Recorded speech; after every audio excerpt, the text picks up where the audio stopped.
But my favorite is this question that it's a scale of 1 to 10. Like on a scale of 1 to 10, how was?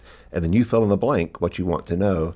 And what that does for kids is it makes it super easy. They got 10 numbers they can choose from, right? Yeah, those are good. Yeah. Right? And then, but the gold is in the question afterwards. You ask, what would have had to have been different to move you closer to a 10 today? Oh, wow, that's a great And question. then they start to open up about what their values are, what they wish had happened, which they wish hadn't have happened. But if you ask that the first time, you probably are asking too hard of a question for a kid. But so you kind of warm them up with the 1 to 10. We learned about the power of the weak verb and how stressful it is to ask a child, how are you?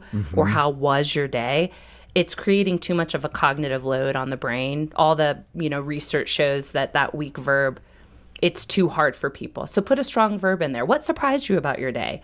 What challenged you today? What delighted you? So Ash will never ask, how was your trip? Or he'll never ask the girls, how was your day at school? I really believe in the power of the strong verb. It evokes a mood and an image. Well, the other two questions Ash and I have found have really helped connect with our kids is in the volitional category. How did you decide? Even give a compliment. Like, I love your shoes. How did you decide to buy the Nikes instead of the On-Clouds? I have more conversations with college students about how did you decide? Or, oh, I noticed you did this or you downloaded this song. How'd you decide to get into that artist? Ask a volitional question because people like to talk about human decision making.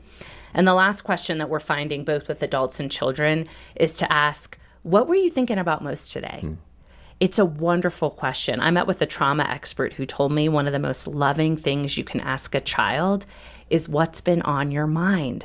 Because they ruminate on things. They get so stressed out about things, but they need someone to ask the right question. Like, hey, what did you find yourself thinking about most today? And when a child unburdens that to you, you're really going to find out what their stressors are. And then you're going to be able to offer an encouraging word, help them. They're not alone.